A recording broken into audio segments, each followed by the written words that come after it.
கிட்டனா போய் அந்த ஊர் மக்கள் போட்டு ரேஷன் சாமான வாங்கணும். அந்த நிலையும் மாற்றினால கொத்து தலைவர் தான்.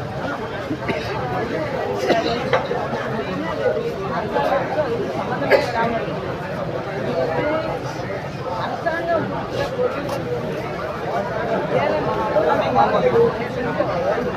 அவங்களுக்கு அந்த அரசாங்கம்லாம் நடத்தணும். அந்த முறையையும் மாற்றி தலைவர் காலத்துலதான் நல்லா அதை எப்படி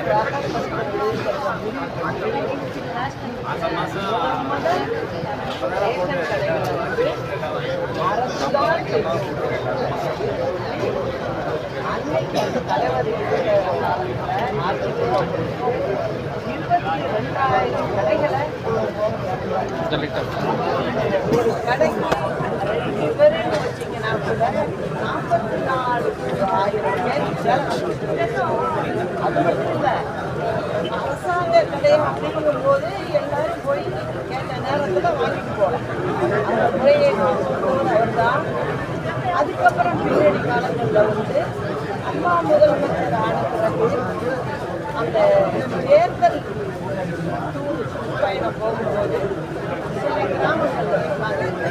நானும் அந்த பக்கத்தில் இருந்தேன், அதனால எனக்கு நல்லா தெரியும். என்ன சொன்னாங்கன்னாக்க மலையில் ரொம்ப கொடுக்குறாங்க, இருக்கிறதோ எங்களுக்கு வந்து ரேஷன் வாங்கணும்னு கடைக்கு வர கிட்டத்தட்ட 9 கிலோமீட்டர் மலையிலேருந்து இறங்கி வந்து நாங்கள் கஷ்டப்பட்டு வாங்குவோம். கஷ்டப்படுவோம். அந்த மாதிரி சொன்ன இடங்கள் அத்தனையும் ஆராய்ந்து பார்த்து அம்மா முதலமைச்சர் அதாவது நடமாடும் ரேஷன் கடை அதை கொடுத்தது அம்மா.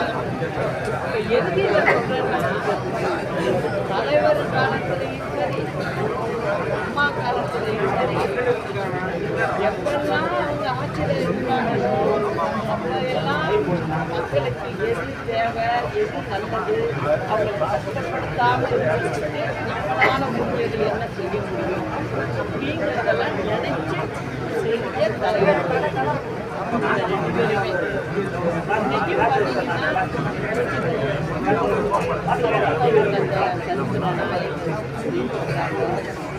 ஏழைகளின்